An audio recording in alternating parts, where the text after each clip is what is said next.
So good morning and welcome on this beautiful March 6th to our One World Spiritual Center online gathering. I am so glad you're here. Thank you very much for joining us. I am Reverend Melanie.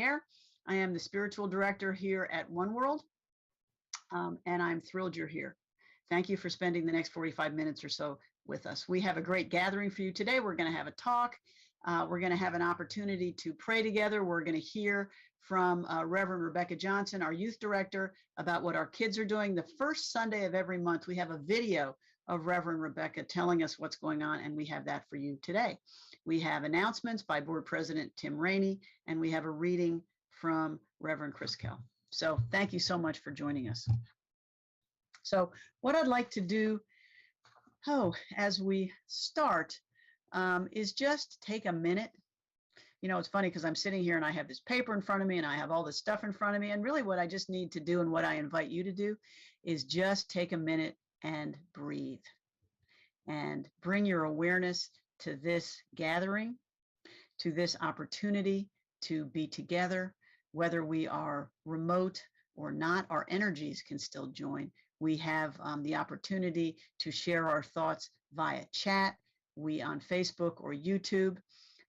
Following this gathering, we're going to have a fellowship on Zoom. So it's a wonderful opportunity every week to connect, to grow, to just be the beloved community that we are. So let's just take a breath in the middle of our busy days. I know it's Sunday, but they can still be so busy. Take a breath and just relax in your chair with the intention to be here for the next few moments, just to participate fully in this present moment. Just smile and be willing to be part of this gathering for the next 45 minutes or so. So what I like to do at the beginning of each of our Sunday gatherings is share a prayer or a blessing with you. And the prayer I have today, the first one to get us started, is as we light this candle, just to bring into our gathering, into our circle, the light and the energy of spirit. And this is the prayer for lighting that candle. May the lighting of this candle symbolize the kindling of love and care and respect that are the true fundamentals of community and the true refuge for peace. So we light the candle of peace, reminding ourselves that that light shines in each of us all the time. So my other opening prayer is a prayer for peace in us and in our world from the Jewish tradition. And it's based on the prayer of Rabbi Nachman of Bratslav. May it be your will, Adonai, our God and God of our ancestors, that you abolish all wars and bloodshed from this world and extend a great and wonderful peace in the world. Nations shall not lift up the sword against one another, neither shall they learn to make war anymore. May all the inhabitants of this universe acknowledge the one great truth, that we have not come into this world for friction and dissension, nor enmity and jealousy and vexation and bloodshed. We have come into the world solely that we might know you, eternally blessed one. And therefore, have mercy upon us that through us, the written word will become a reality. And I will grant peace in the land, and you shall lie down untroubled by anyone. I will give the land respite from vicious beasts, and no sword shall cross your land. That's from Leviticus and from Amos, chapter 5. But let justice well up like water, righteousness like an unfailing stream. And from Isaiah, for the land shall be filled with devotion to Adonai as water covers the sea. A prayer for peace. A prayer for justice and righteousness and mercy.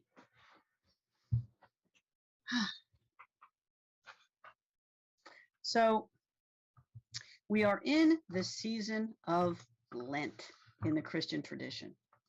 And what I'd like to talk about this week, just for a few minutes, is Lent. It's the season, at least in that tradition, that invites us to transformation. I've spoken before about the Christian liturgical year, the cycles of the year. I did that in my talk a few weeks ago on ordinary time, another one of my favorite phrases.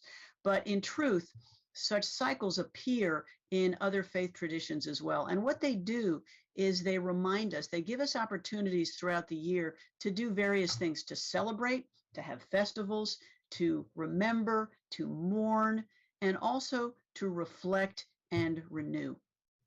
So in the Christian tradition, we're now in Lent, which is a 40-day invitation to reflection and to awakening.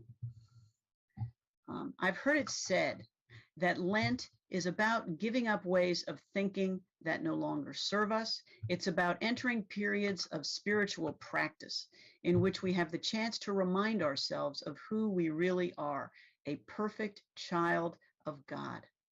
It's not about giving up chocolate, even though a lot of us do that. My father, I think, every Lent used to give up wine. We give stuff up.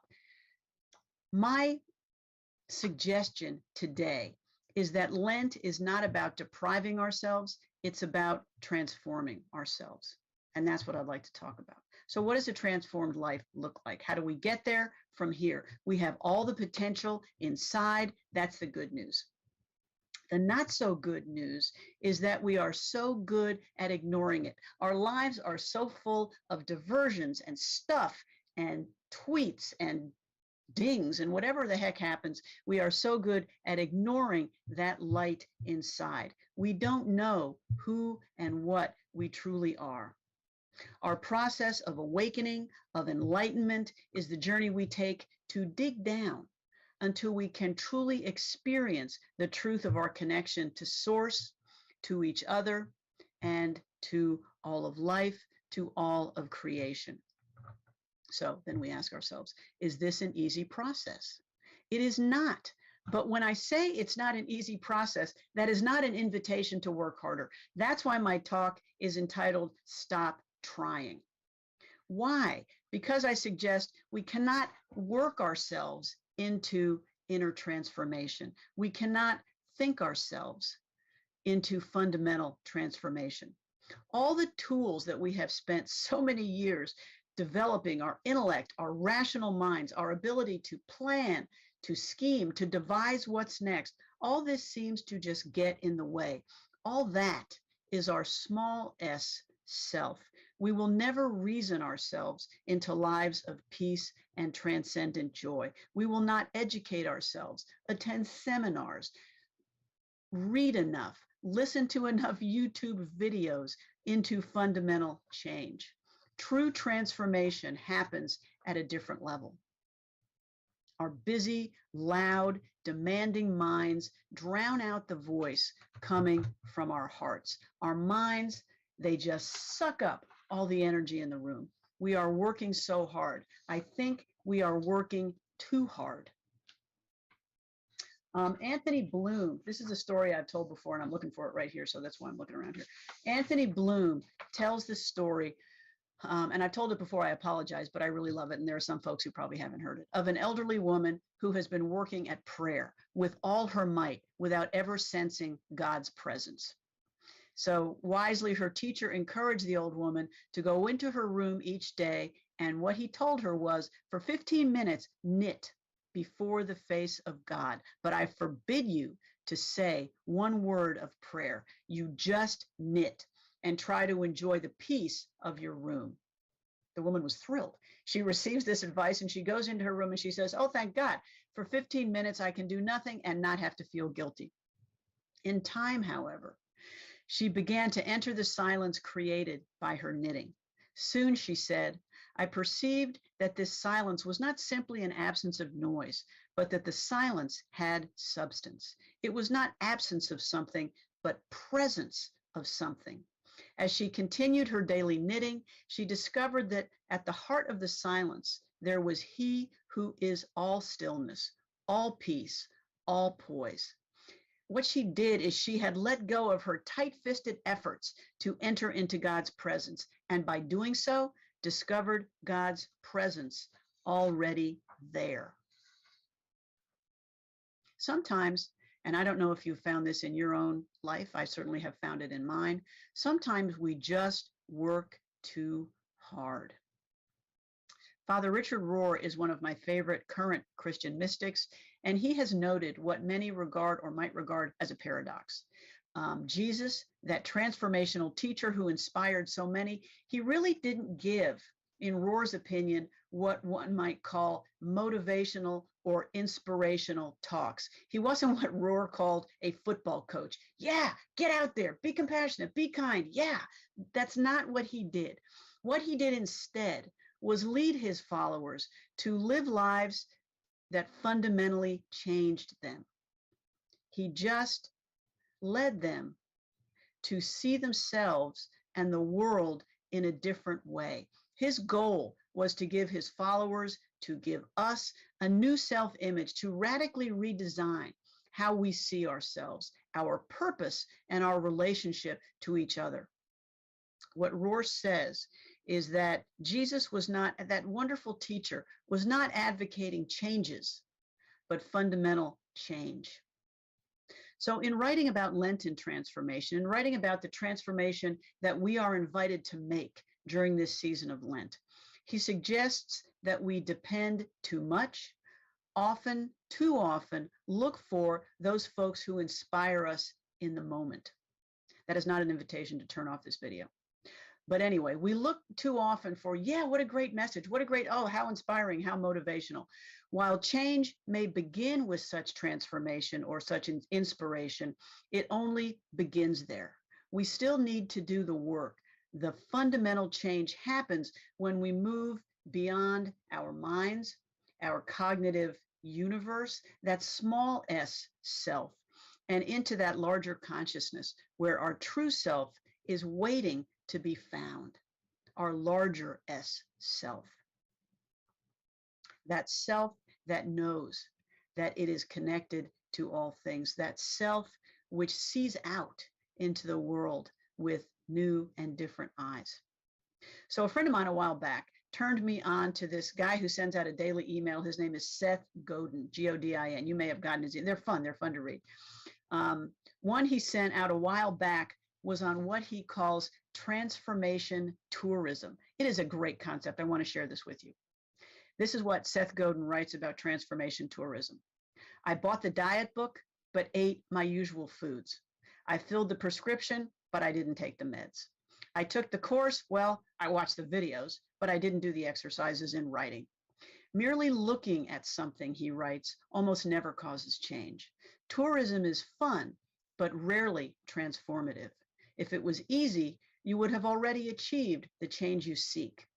Change comes from new habits, from acting as if, from experiencing the inevitable discomfort of becoming.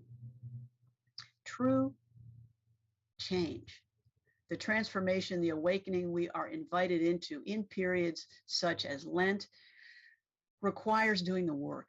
It is foundational change that results in us seeing our world, seeing ourselves differently.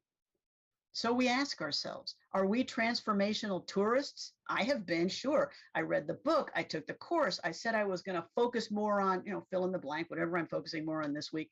But then it gets to be too hard. Diversion calls, life happens, I get too busy. Other shiny objects grab my attention and divert me from this true foundational change. Then when I feel that discomfort again, when I feel that imbalance in my life again, that lack of peace, I fill the gap with another motivational moment, and the cycle continues.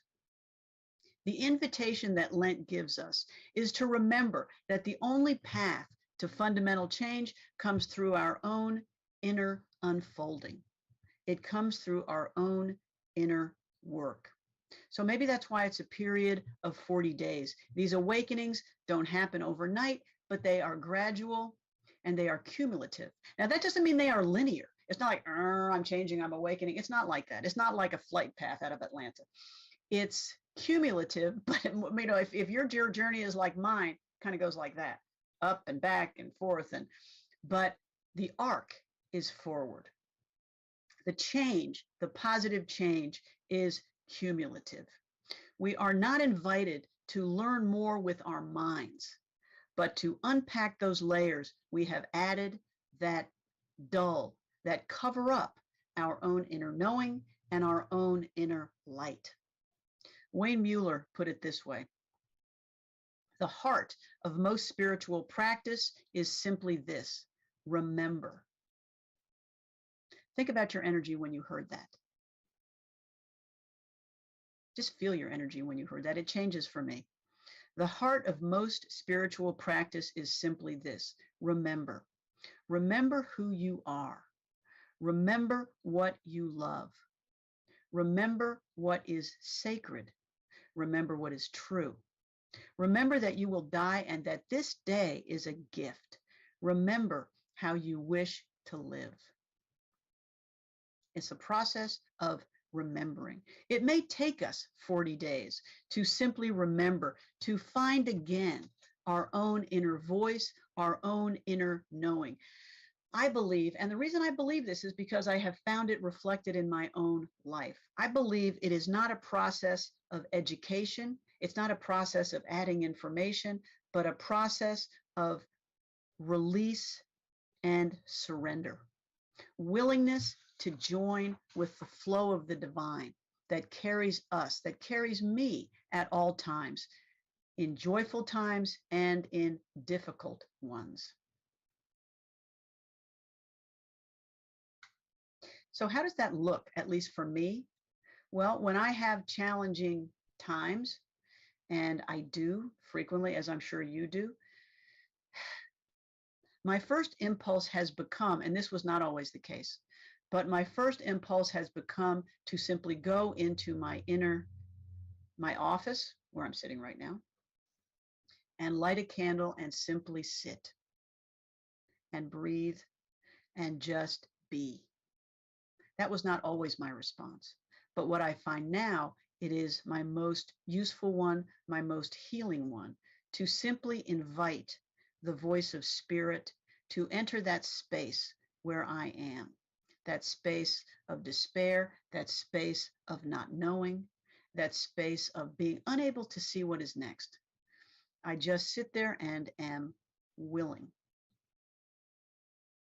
And it always helps. Foundational change comes when we shift on the inside. When we do that, we find that shift reflected in all the ways we engage with the outside. And you have to forgive me for this inside-outside stuff. It just works.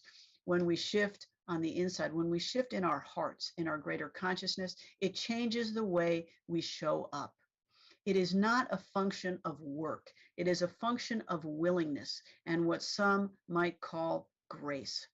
It's remaining open to the presence of spirit in you and as you in every aspect of your life. You begin to see life, and you will, through changed eyes, through the eyes of your larger S self. In the Christian New Testament, in Galatians chapter 2, verse 20, Paul put it this way: I live no longer my own life, but the life of Christ who lives in me. The life of spirit who lives in me. I put down my small s self and I step into that larger self. Each one of us must find their own path to this remembering. I can tell you my experience, but it's not your experience. It's a history of my experience. It's my truth. It is said the Tao has 10,000 gates, and it is up to each of us to find our own. 10,000 is a small number. Let's pick how many people there are on the planet. That's how many gates there are to the Tao. We each must find and enter our own gate into this greater knowing. So how do we do that?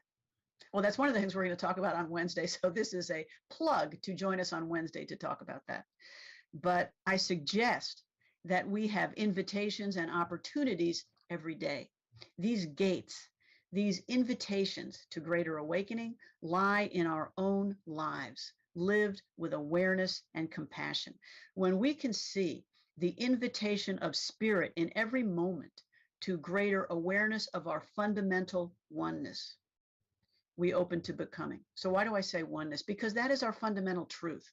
When I can meet a stranger, when I can read the news, when I can have an argument with somebody, when I can have a difficult encounter or a loving encounter and see the face of the divine in each person, I am becoming changed. It's not work, it's willingness and remembering who we are. That is how we become a new creation. It's always been there, and it remains there, waiting for each one of us to remember and listen, to shift our focus. And we can do this. We have the ability to decide where our attention focuses, to shift our focus from our constantly zooming minds to our hearts, to that inner spaciousness that knows who we are and where we come from.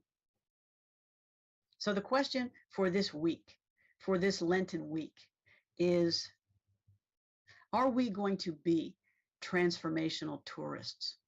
Or are we going to step in to greater awakening and true change? So thank you so much for listening. And I would like to move to our reading by Reverend Chris Kell.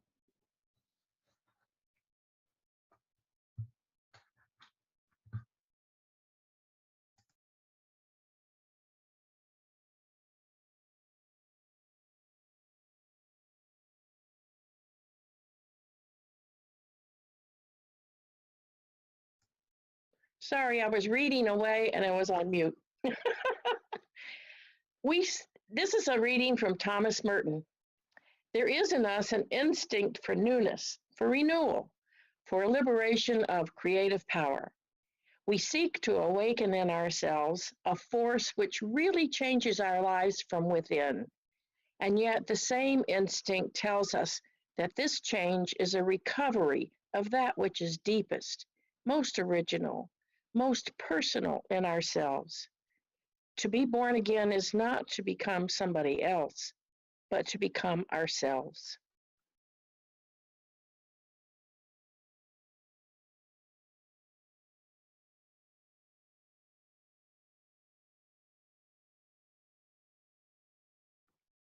Melanie, you're on mute.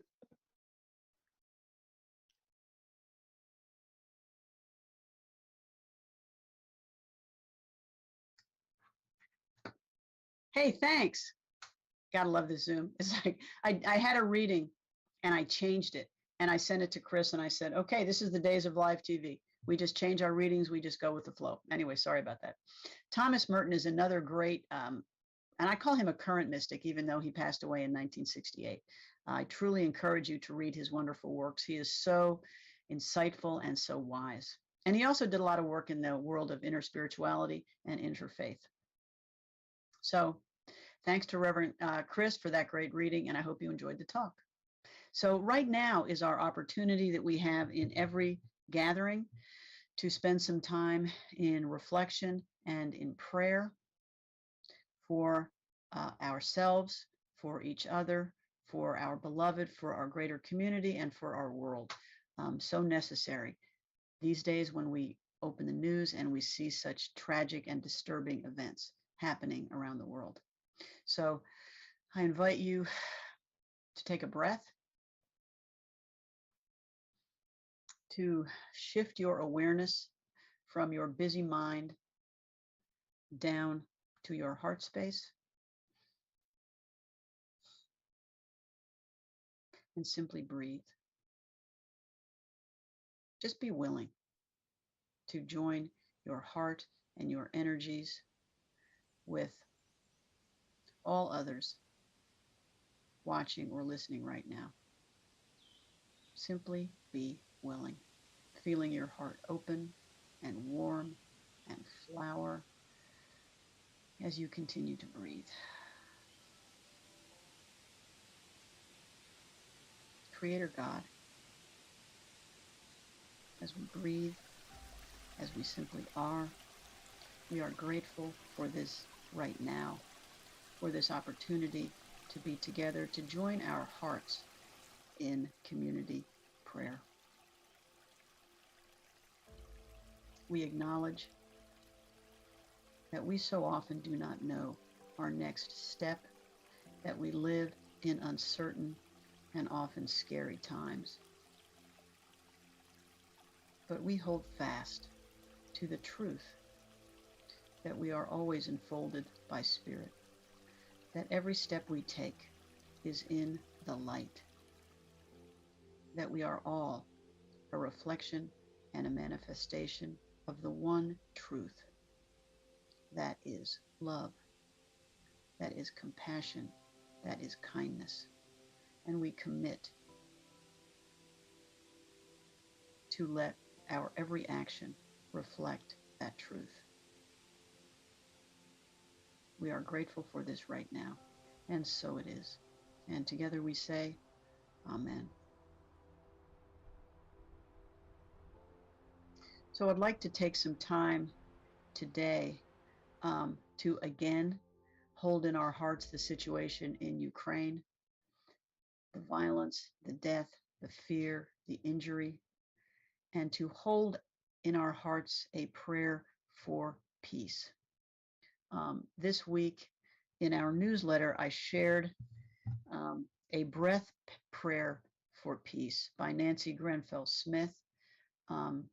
It's what Thich Nhat Hanh called a gatha, just a breath prayer. We can say it on the in-breath or we can say it on the out-breath. And I invite you to remember it because you may wish to use it during the week. But what it is strengthen the hands that work for peace.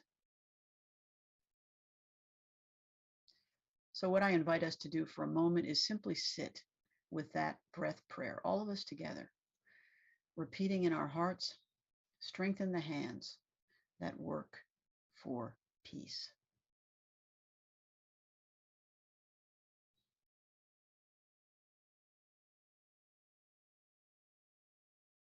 Strengthen the hands that work for peace.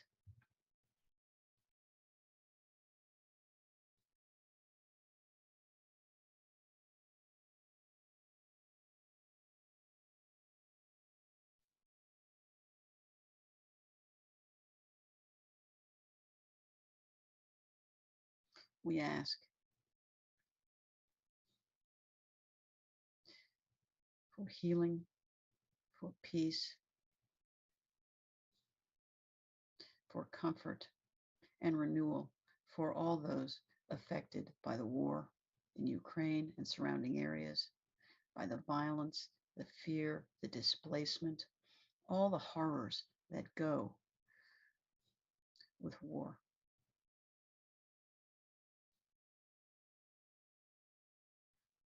May all those affected be lifted up.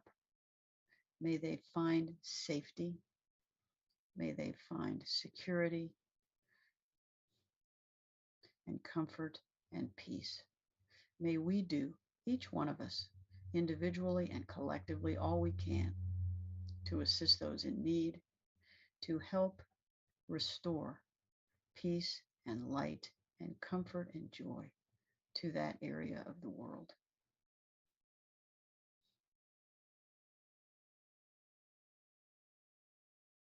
We ask for peace, and so it is. And together we say, Amen. So if you have a beloved on your heart, or an upcoming circumstance, or a situation in your own life that you would like to hold in your heart for a moment of silent prayer, let's just do that and understand and know that we are heard, that these prayers and these thoughts and this energy that we lift up is accepted with love and light and open arms by the one power that supports us all. So let's just take a moment and hold in our own hearts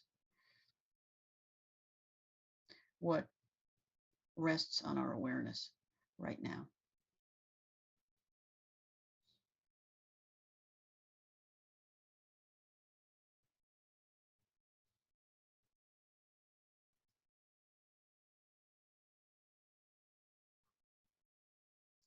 Creator God. We know that the names resting in our awareness are heard. We know that our upcoming challenges, our upcoming life circumstances are known. Bless our beloved. Shower your blessings on them, on our own lives, that we may live, that they may live in peace, with compassion and kindness and forgiveness toward all, that we all may work toward that beloved community we know can be.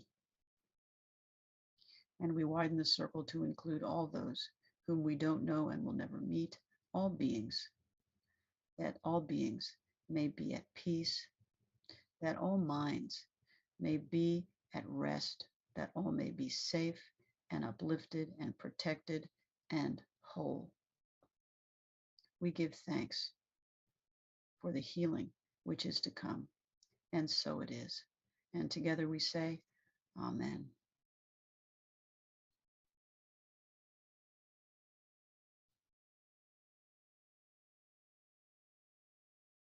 So thank you for joining us during this prayer time. And through the week, as we move forward, let's keep these prayers in our hearts. If you want to use that breath prayer, it's a wonderful one to just simply use during the day as your awareness rests on that particular situation, or on the need for peace in many other parts of our world, because certainly while Ukraine is violent and horrible and immediate, there are other parts of the world where there is suffering and pain, and which also need peace and recovery and healing. So this is our opportunity to give our donations, our gifts, and our tithes in support of One World. Sometimes in the week I forget this, and I apologize. Every week I mean to say it, but sometimes I forget. I just want to say that we are so grateful for your continued generosity, for your continued support of our community, our mission, this organization. It is entirely your support that enables us to continue to bring you the programs we do, whether it's this Sunday gathering, online or in person, our kids program, our Wednesday discussion, the outings we do, whatever it is entirely because of your support, and we are very grateful.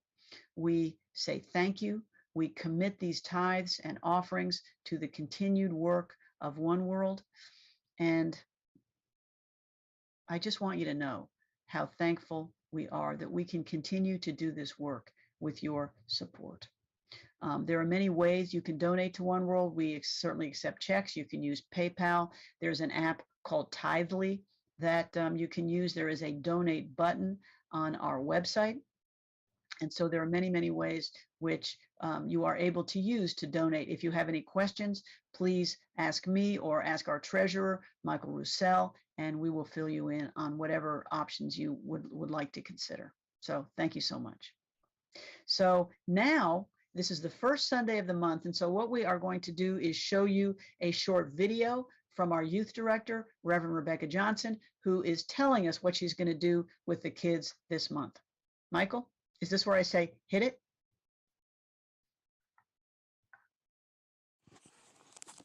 Namaskar. I behold the spiritual strength in each and every now I have one to unmute of Michael. you. Okay. I am Reverend Michael, Rebecca, I think I just unmuted the youth you. director at One World Spiritual Center. We are in the month of March, and the faculty is strength. We will learn different techniques on how to make our spirit strong, to be aware of our spiritual Hang on, it's strength, coming. and to persevere in any situation that we come across in life. Our affirmation this week is, my inner spirit is strong. Everyone enjoy this beautiful day, and I wish you all peace within.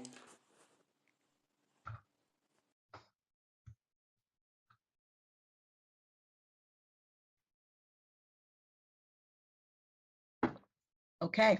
Thank you, Reverend Rebecca. Sorry again for the technical glitches. This live stuff is way fun, I got to tell you. And many thanks to Michael Roussel for making it possible. Any glitches are entirely mine. Okay, so now I'd like to pass to our board president, Tim Rainey, for our announcements.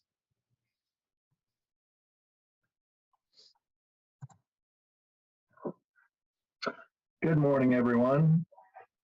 I am Tim Rainey, board president, and I'd like to share some announcements. We'll be coming together for community circles on Wednesday, March 9th at 7 p.m.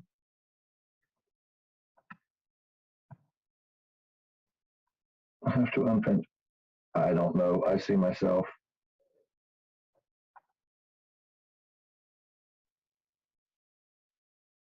Well, I'll continue. We'll be coming together for community circles on Wednesday, March 9th at 7 p.m. We'll be talking about whatever's on your minds, starting with an exploration of how we approach the idea of personal awakening or change. Next week, March 13th, is our in-person online hybrid service. If you'd like to join us in person, the location is Mosaic Films, and the address is in our newsletter. If you need it, please send an email to info@oneworldspiritualcenter.net. We do ask that you be vaccinated to attend in person, and masks will be required. We'll, of course, also be live streaming to Facebook and YouTube. Our speaker next week is Iyabo Onapede, co-director of Compassionate Atlanta, and our musical guest is Jennifer Farron. She will also be leading our service as Reverend Melanie will be conducting a memorial service. Please join us to welcome Iyabo and Jennifer and enjoy a great gathering. In addition to our regular in-person online hybrid service in April, we will add an in-person online hybrid service for Easter Sunday on April 17th. This month is Women's History Month, and we're looking for a good outing opportunity honoring women's history. If you have any ideas or thoughts, please let us know. Contact myself, Reverend Melanie, or send an email to info@oneworldspiritualcenter.net. We had great outings last month, and we'd like to continue. If you have any prayer requests during the week, please either email them to us or call Reverend Melanie, and we'll include them in our service. Finally, we have hired an IT assistant, and our website calendar is back. We're in the process of adding events to it, so give us a minute to do that. If you want to check out the calendar, go to our website at oneworldspiritualcenter.net and click on Calendar and Events. And lastly, if you have any announcements you would like to have included next week, please let us know. Thank you, and I hope you have a wonderful day.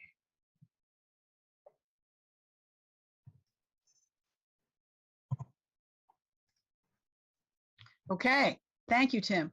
I cannot tell you how excited I am that we have hired an IT person, and we have our calendar back. So yeah, what you do is you just go to the website, hit calendar, and then hit events, and it's going to show up as a grid, as a calendar, and actually you can change the format and view it however you want.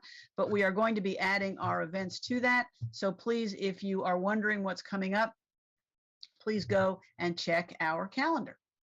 So I want to thank you so much for joining us today. We are reaching the conclusion of our gathering. I hope you've enjoyed it. I apologize again for the technical glitches. I will do better. And what I'd like to do as we close, I like to close our online gatherings with a prayer. And today, the prayer that I have selected to close is the Bodhisattva Prayer for Humanity. And it is by Shantideva, who was an Indian Buddhist sage around 700 of the Common Era. I am told that this prayer is performed every morning by His Holiness the Dalai Lama. So I invite you to listen to our closing prayer. May I be a guard for those who need protection, a guide for those on the path, a boat, a raft, a bridge for those who wish to cross the flood. May I be a lamp in the darkness, a resting place for the weary, a healing medicine for all who are sick, a vase of plenty, a tree of miracles. And for the boundless multitudes of living beings, may I bring sustenance and awakening, enduring like the earth and sky, until all beings are freed from sorrow and all are awakened. And so it is. So our gathering is concluded. Thank you so much for joining us. Many blessings. And please join us on the Zoom for our fellowship. Thank you so much. Have a great week.